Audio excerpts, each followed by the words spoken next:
On the morning of August 24th, 79 AD, the people of Pompeii woke up and did what they always did. The bakers opened their shops. The merchants set up their stalls in the forum. Children ran through the streets. Somewhere, a dog barked at nothing in particular. It was an ordinary morning. It was the last ordinary morning that city would ever have. By the following afternoon, 20,000 people, their lives, their homes, their arguments, their love letters, their unfinished meals would be buried under 20 feet of volcanic ash, preserved exactly as they were, forever.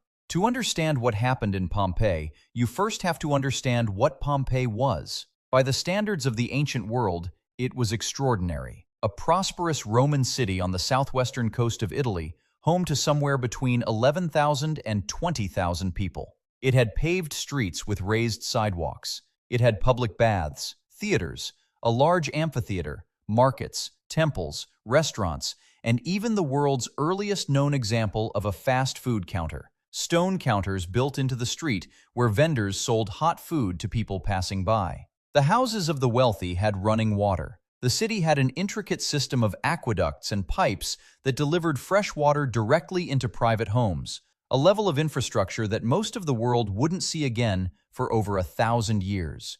It was a city that worked, a city that was alive. And sitting directly to its north, less than 5 miles away, was a mountain, Mount Vesuvius. Nobody was afraid of it. Why would they be? It had been quiet for roughly 700 years. The soil around its base was extraordinarily fertile, rich, dark, productive soil that grew grapes and olives in extraordinary abundance. The vineyards on Vesuvius's slopes were famous across the Roman world. The mountain wasn't a threat, it was a resource. There was only one problem. Nobody in Pompeii had any idea what a volcano actually was. The Romans had no word for it, no concept for it, no framework to understand that the quiet mountain to their north was, in geological terms, one of the most dangerous pieces of land in Europe. They didn't know that beneath Vesuvius, beneath the fertile soil, beneath the vineyards, beneath the quiet, sat a chamber of superheated magma that had been building pressure for centuries. They didn't know.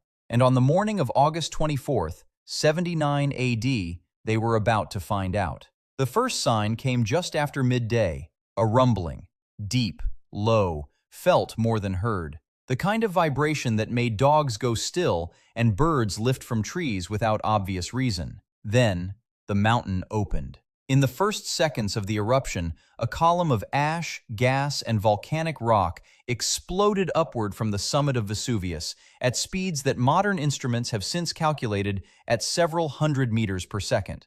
Within 15 minutes, that column had reached 30 kilometers into the sky, higher than most commercial aircraft fly today. The Roman writer Pliny the Younger, who witnessed the eruption from across the Bay of Naples, described it later in a letter that has survived to this day. He compared the column to a pine tree, a long trunk, then a spreading canopy of ash and smoke that blocked out the light. In Pompeii, it suddenly went dark in the middle of the afternoon. Ash began to fall. Not gently, heavily, like snowfall driven by wind, except it wasn't cold. It was warm, and it didn't melt. It accumulated. 6 inches, a foot, more. People began to run. Some grabbed their valuables, jewelry, coins, documents, stuffed them into bags, and fled toward the city gates. Their bodies would be found later, on the roads leading away from Pompeii, still clutching their belongings, still running. Some stayed inside.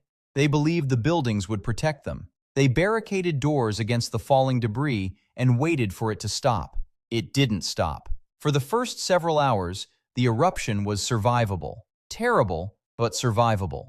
The primary danger was the falling ash and rocks, called lapilli, raining down from the column above. Structures were collapsing under the weight. People were being struck by falling debris, but many were still alive. Many were still moving. And then, everything changed.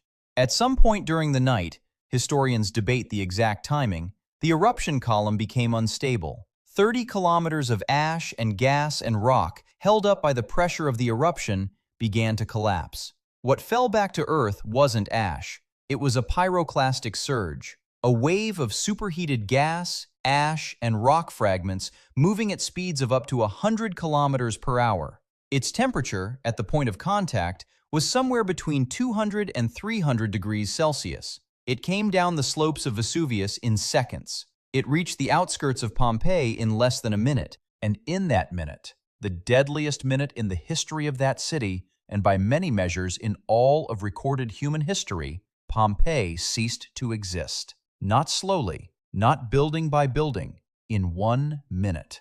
The surge didn't burn people alive the way fire does. It moved too fast for that. Forensic analysis of the skeletal remains found in Pompeii shows something that took scientists decades to understand. The extreme heat caused the body's muscles to contract simultaneously and violently, in milliseconds, before conscious pain could register. Death, for most of the people of Pompeii, came faster than the ability to process it. They died where they stood, some in doorways, reaching for handles, some crouched in corners, arms over their heads, some beside each other. The ash came behind the surge and sealed everything exactly as it was. A perfect, terrible photograph of a single moment, preserved in stone.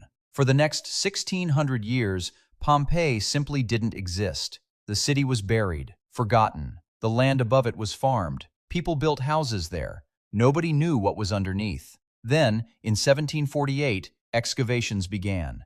And what they found beneath the ash wasn't ruins. It was a city. Intact streets, intact buildings, frescoes still painted on walls in colors that had not faded in 17 centuries, food still in bowls on stone counters, graffiti still scratched into walls, jokes, insults, declarations of love, election endorsements. And the people, not skeletons initially, hollow spaces in the hardened ash where bodies had once been. An archaeologist named Giuseppe Fiorelli, working in the 1860s, had the idea of pouring plaster of Paris into those hollow spaces. What came out were casts, perfect, three-dimensional casts of human beings in their final moments. A man covering his face with his cloak, a woman reaching towards someone beside her, a child curled on its side, a dog still wearing its collar, frozen mid-struggle against the chain that held it. These are not representations. These are not artistic reconstructions. These are the actual shapes of actual people, preserved by the mountain that killed them. They have been dead for nearly 2,000 years, but they do not look like history. They look like this morning. Here is what Pompeii keeps telling us, no matter how many times we visit it or study it or write about it. The people of Pompeii were not primitive. They were not ignorant. They were not fundamentally different from anyone alive today. They had running water and fast food and election campaigns and neighborhood gossip. They had no warning. No system that could have told them what was coming. No category in their understanding of the world for what a volcano even was. They had one morning, and on that morning, they did what people always do on ordinary mornings. They opened their shops, went to work, argued with their neighbors, fed their dogs, and thought about what they might have for lunch. The mountain gave them no time for anything else. The most devastating thing about Pompeii is not the death toll. It is not the scale of the destruction. It is the ordinariness of the morning that preceded it. August 24th, 79 AD began exactly like August 23rd, and that is the thing that stays with you, not the volcano, the morning before it.